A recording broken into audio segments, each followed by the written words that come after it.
قادیانی قرآن بانٹ رہے ہیں ترجمے والا، اس لیے قرآن ترجمے سے نہ پڑھیں. یہ فیس بک سوشل میڈیا، یار اس کی بجائے یہ کیوں نہیں کہتے کہ جی آپ یہ والا پڑھ لیں؟ ایکڑی اسلام کی خدمت ہے. یہ تو اسی طریقے سے ہے کہ اگر محسن بھٹی صاحب ایک ویڈیو ریکارڈ کروائیں کہ یہ دودھ جو ہے وہ 2 نمبر ہے، تو اس کے بعد کیا لوگوں نے چائے پینا چھوڑ دینی ہے یا بچوں کو دودھ پلانا چھوڑ دینا ہے؟ یار خدا کے لیے، ان کے ویلاگ کا یہ مقصد نہیں ہے. وہ یہ بتانا چاہ رہے ہیں کہ یہ والا دودھ جو ہے نہ پئیں، خالص دودھ پئیں. تو قرآن کا ترجمہ اگر کوئی غلط کرتا ہے، ویسے تو میں اس بات کے ساتھ ایگری نہیں کرتا ہوں، قرآن کے ترجمے میں کوئی فرق ڈال ہی نہیں سکتا، تو آپ کیسے یہ کہیں گے کہ قرآن ترجمے سے ہی پڑھنا چھوڑ دیں کہ ڈوڑا روند مار دو یار، پیٹ سے آپ آ کے بیٹھ گئے ہو؟ یعنی اگر کسی کے گھر میں کھانا صحیح نہ بنا ہو تو کہنا میں دوبارہ روٹی نہیں کھانی، یہ کہتا ہے؟ یا وہ سیدھا فون کرتا ہے اور جناب آن لائن جو ہے کوئی فاسٹ فوڈ منگوا لیتا ہے یا جا کے لے آتا ہے؟ کھانا پینا تو نہیں آپ چھوڑ سکتے، یہ آپ کی بیسک نیڈ ہے قرآن ترجمے سے پڑھنا. تو یہ 2 نمبری چھوڑ دیں. اور پھر میں نے دیکھیں بارہا یہ بات کی ہے اگلے دن لائیو سیشن میں بھی کہ آج تک ہوا ہے کہ BBC یا CNN کی خبریں چل رہی ہوں اور اس کے جو نیچے پٹی چل رہی ہوتی ہے جس میں خبر لکھی ہوئی ہوتی ہے، دنیا کے آدھے انسان اس کا ترجمہ کچھ اور کر لیں اور آدھے کچھ اور کر لیں. سکینڈل لکھا ہو ایک پولیٹیکل لیڈر کا اور اس سے دوسرے کا سمجھ لیا جائے. کبھی ایسا ہوا ہے؟ قرآن کے ساتھ ایسے کیوں کرتے ہیں کہ جی وہ ترجمہ؟ آج کس ماڈرن دور میں بات کر رہے ہیں ترجمہ، جبکہ لیونگ لینگویج ہے قرآن کی عربی. یا تو زبان مر گئی ہوتی نا، دنیا میں چند لوگوں کو آتی. دنیا میں اس وقت کروڑوں لوگ ہیں جن کی نیٹو لینگویج، لاکھوں نہیں کروڑوں، اور سرکار 1.5 کروڑ تو صرف کرسچنز ہیں بائی برتھ جن کی زبان عربی ہے.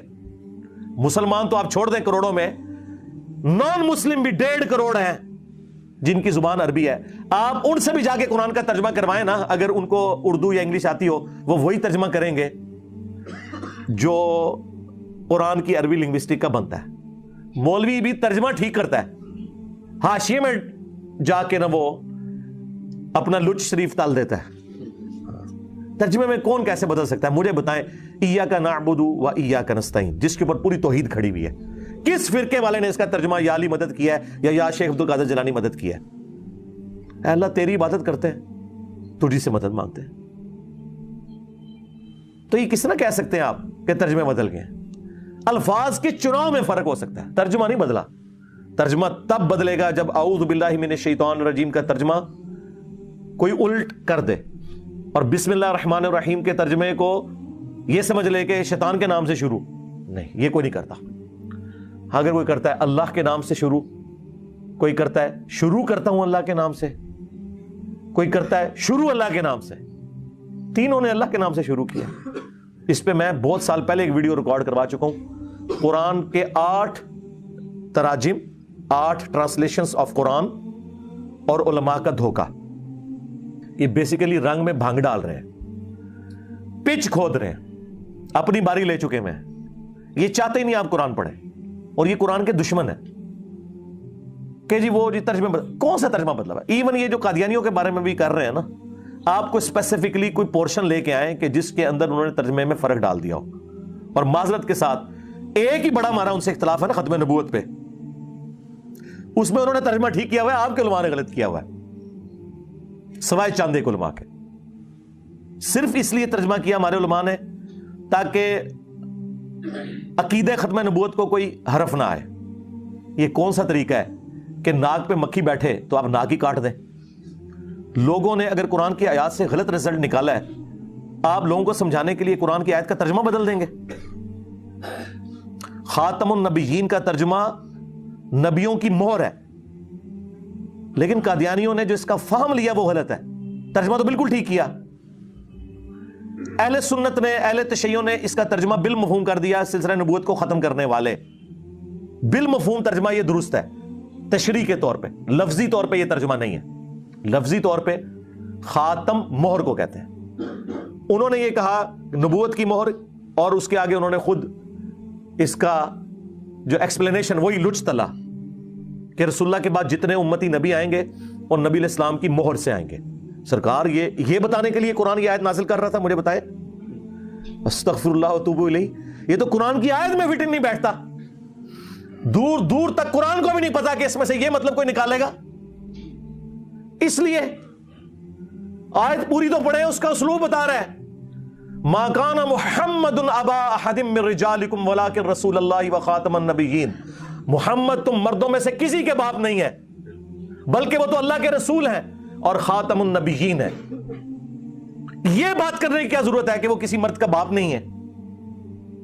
یہ اس لیے ضرورت پڑی لاجیکلی کہ سلسلہ نبوت کو ختم کرنے کے لیے یہ چیز ضروری تھی کہ نبی علیہ السلام کا کوئی بیٹا جوانی کی عمر کو نہ پہنچے، ورنہ تو لوگ اعتراض کرتے کہ اگر ابراہیم کا بیٹا بھی پیغمبر، ابراہیم کا پوتا بھی پیغمبر، ابراہیم کا پڑپوتا بھی پیغمبر، یوسف بن یعقوب بن اسحاق بن ابراہیم علیہ السلام اجمعین، تو نبی علیہ السلام کا بیٹا کیوں نہیں پیغمبر؟ اعتراض بن سکتا تھا۔ تو اللہ تعالیٰ نے اس اعتراض کو کل کر دیا ختم نبوت کی آیت نازل فرما کے کہ وہ مردوں میں سے کسی کے باپ ہی نہیں ہے بلکہ وہ تو اللہ کے رسول ہے اور نبوت کی مہر ہے، سیل آف دا پروفٹ ہے۔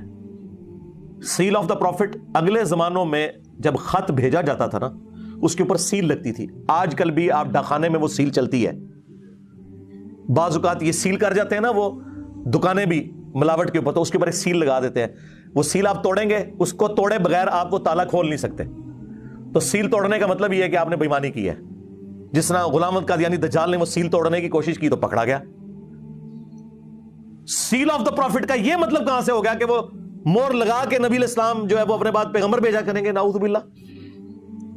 اور یہ جو میں مفہوم بیان کر رہا ہوں یہ مفہوم فٹ ان بیٹھتا ہے قرآن کی آیت میں اور صحیح بخاری کی اس حدیث میں جو آدھی قادیانی پیش کرتے ہیں کہ جی بخاری میں لکھا ہے کہ اگر نبی علیہ السلام کا بیٹا ابراہیم جوانی کی عمر کو پہنچتا تو پیغمبر ہوتا۔ وہ کہتے ہیں یہ اس بات کا ثبوت ہے کہ نبوت جاری ہے، لیکن ہم کیا کہتے ہیں؟ رکو ذرا، صبر کرو، آگے پڑھ کیا لکھا ہوا ہے۔ عبداللہ ابن ابی اوفا سے کسی نے پوچھا، بخاری کے الفاظ ہیں، کیا آپ نے رسول اللہ کے بیٹے ابراہیم کو دیکھا تھا جو ماریا قبطیہ سے پیدا ہوئے اور بچپن میں فوت ہو گئے 2 سال کی عمر میں؟ انہوں نے کہا ہاں میں نے دیکھا، وہ بچپن ہی میں فوت ہو گئے تھے۔ اگر وہ زندہ رہتے تو پیغمبر ہوتے، لیکن چونکہ رسول اللہ آخری نبی ہے اس لیے اللہ تعالیٰ نے انہیں بچپن ہی میں فوت کر دیا۔ جو میں نے کہا تھا نا کہ یہ کیا ختم نبوت کی آیت میں یہ اس بات کا کیا مطلب تھا؟ ما کان محمد ابا احد من رجالکم، تو مردوں میں سے کسی کے باپ نہیں، بولا کہ رسول اللہ، بلکہ وہ تو رسول ہے اور رسول بھی عام نہیں، وہ خاتم النبیین۔ اس کی تشریح خود بخاری میں ہوئی ہے، عبداللہ ابن ابی اوفا نے کی ہوئی ہے رضی اللہ تعالیٰ عنہ، 86 ہجری میں فوت ہوئے ہیں، حضور کے بعد 75 سال تک زندہ رہے ہیں، سینئر صاحب فوت ہونے والے جو اینڈ میں ان میں سے ایک ہے۔ انہوں نے پکڑ کے جناب کہا جی وہ مورے لگا لگا کے بھیجیں گے۔ اللہ اکبر، خدا کے لیے یہ تو کسی جاہل آدمی کو بھی پڑھائیں وہ یہ مطلب نہیں نکالے گا اس میں سے۔ پھر بھی اگر وام رہ گیا تو بخاری مسلم دونوں میں حدیث ہے، نبی علیہ السلام نے فرمایا میری مثال اور اگلے انبیاء کی مثال اس خوبصورت عمارت کی سی ہے جس میں صرف ایک اینٹ لگنے کی جگہ باقی ہے۔ جتنے لوگ گزرتے ہیں اس عمارت کی تعریف کرتے ہیں اور ساتھ یہ بھی کہتے ہیں اگر یہ ایک اینٹ لگ جائے تو یہ عمارت پرفیکٹ ہو جائے، اور وہ ایک اینٹ میں ہوں، نبی علیہ السلام نے فرمایا۔ اور پھر آپ نے فرمایا انا خاتم النبیین۔ اب یہاں پہ خاتم النبیین کا جو لفظ ہے، میں نبوت کی مہر ہوں، اس کو آپ علیہ السلام کس کے ساتھ تشبیہ دے رہے ہیں کہ ایک اینٹ کی جگہ باقی ہے، اس کے بعد یہ محل سیل۔ جس طرح جج جب فیصلہ لکھتا ہے نا اینڈ پہ قلم توڑ دیتا ہے، وہ قلم توڑنا جو ہے وہ سیل ہوتی ہے، اس کے بعد کوئی ڈاکومنٹ میں چیز ایڈ نہیں ہو سکتی۔ یا اگر کسی سرکاری ڈاکومنٹ کے اوپر سیل لگے مہر کی فارم میں، اگر آپ سیل سے مراد وہ والی مہر لیتے ہیں جو نبی علیہ السلام کی انگوٹھی والی سیل تھی، وہ والی سیل لیتے ہیں مراد، سٹیمپ جسے کہتے ہیں، 2 معنی ہو گئے، ایک سیل اور ایک سٹیمپ۔ اگر سٹیمپ بھی لیں تو ڈاکومنٹ کے اینڈ پہ جب سٹیمپ لگتی ہے اس کے بعد ڈاکومنٹ میں کوئی چیز ایڈ کریں تو جرم ہوتا ہے۔ آپ نے دیکھا ہے وہ سیل کہاں جا کے لگتی ہے؟ جہاں پہ سگنیچر کی ہوتے ہیں، تاکہ اگر کوئی سگنیچر بدلنا چاہے تو بدل نہ سکے، پکڑا جائے۔ تو یہ دجال پکڑا گیا نا، اس نے کہا کہ نہیں، اس کا مطلب ہے کہ حضور علیہ السلام وہاں مورے لگا لگا کے نا اپنے بعد پیغمبر بھیجیں گے اور میں امتی نبی ہوں، نعوذ باللہ۔ اس کا کوئی دور دور تک، اچھا لوگ کہتے ہیں جی ان کی باتوں کا جواب دیں، سب سے زیادہ میری ویڈیوز ریکارڈ ہیں قادیانیوں کے دھوکوں کے اوپر، باقیوں نے تو صرف گالیاں نکالی ہیں، جی وہ ٹوائلٹ میں مر گیا اور فلاں جگہ مر، خدا یہ علمی بات کر رہے ہیں۔ اس طرح کی باتوں نے تو انہیں ان کے فاسد نظریات کے اوپر محکم کیا ہے۔ علمی بات کریں، ہم نے علمی جواب دیے۔ اس وقت پلانٹ ارتھ پہ جو لوگ چندے کھا رہے ہیں نا ختم نبوت کے نام پہ، کوئی ایک ویڈیو دکھا دے، میں 2 نہیں کہہ رہا، ایک ویڈیو علمی جو ان کے دلائل کا جواب دیا ہو. جتنی ختم نبوت کانفرنسز ہو رہی ہیں, چاہے وہ عالمی مجلس ختم نبوت دیوبندیوں کی کر رہی ہو یا بریلویوں کی TLP کر رہی ہو, ختم نبوت کے نام پہ اینٹی قادیانی ہیں, ختم نبوت پہ بات نہیں کرتے کیونکہ وہاں چشتی رسول اللہ, ہائے ہائے ہائے اشرف رسول اللہ, اے زخم ہے تہاڈا چلنا ہے, بار بار چلنا ہے. تہاڈے ابے چشتی رسول اللہ اشرف رسول اللہ نو انڈورس کرن تے تسی نہ لو ختم نبوت دا, نہ سمجھ لو ختم نبوت تہاڈا کیا لینا دینا, خود ڈاکو ہیں آپ کے بزرگ ختم نبوت کے اوپر, آپ لوگوں نے اس کو گراؤنڈز پرووائڈ کی ہیں. آپ غلام احمد قادیانی دجال کی کتابیں پڑھیں, اس نے بابوں کے یہ سارے کلمے کوٹ کیے ہیں, شیخ احمد سرندی کی باتیں کوٹ کی ہیں جو اس نے اپنے مکتوبات کے اندر اپنے بارے میں دعوے کیے ہیں کہ میں اولو العزم پیغمبروں کا نائب ہوں اور میں اگر 1000 سال کا مجدد ہوں, اور جو وہ ارشادات فرماتا رہے انورٹڈ کاماس کے اندر وہ اس نے کوٹ کیے ہیں. کشتی نوح کی کتاب پڑھیں, بازید بستامی کے دعوے. تمہارا بابا جو ہے شراب کو انگوروں کا جوس کہہ کے پی جائے, تسی سبحان اللہ پڑھو, اور دوسرا کہ یہ شراب ہے تو تسی لانتا بھیجو, اور دونوں ایک جیسے ہی ہو. یہ تمہارے بزرگوں کی جائز روحانی اولاد تھا بلکہ شیطانی اولاد.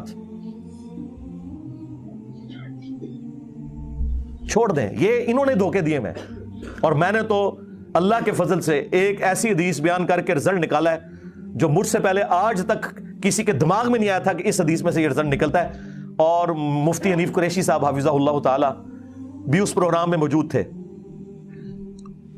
جو مولا علی علیہ السلام کی شہادت کے اوپر پروگرام ہوا تھا پچھلے رمضان میں GTV کے اوپر, اور انہوں نے بعد میں اس کی تحسین کی, بلکہ وہ ویڈیو کے دوران بھی بڑے خوش ہوئے جو میں نے رزلٹ نکالا کہ بخاری اور مسلم دونوں میں حدیث ہے کہ نبی علیہ السلام نے غزوہ تبوک کے موقع پر جب حضرت علی کو اہل مدینہ کے اوپر اپنے خلیفہ کے طور پر, اپنے نائب کے طور پر چھوڑا تو وہ رو پڑے, یا رسول اللہ میں آپ کے ساتھ جاؤں گا, کیونکہ یہ پہلا اور آخری موقع تھا کہ مولا علی کسی جنگ میں حضور کے ساتھ نہیں تھے, ہمیشہ سائے کی طرح ساتھ ہوتے تھے.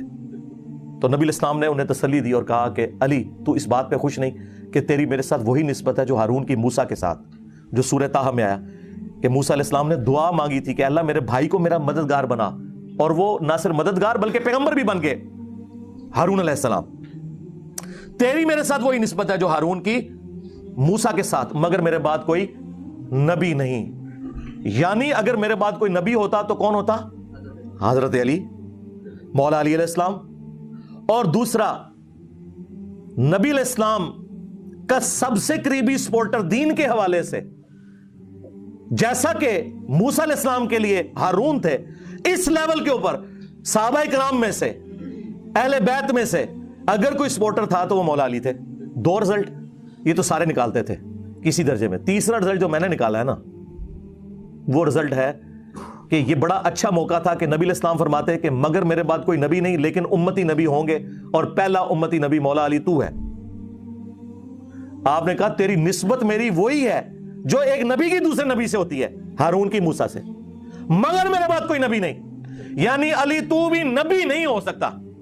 اگر مولا علی نبی نہیں ہو سکتے, نہ امتی نبی ہو سکتے ہیں, تے غلام احمد قادیانی دجال تے شے ہی کوئی نہیں, کیونکہ میرے علی سا ہے ہی کوئی نہیں, تیرا قادیانی تے شے ہی کوئی نہیں.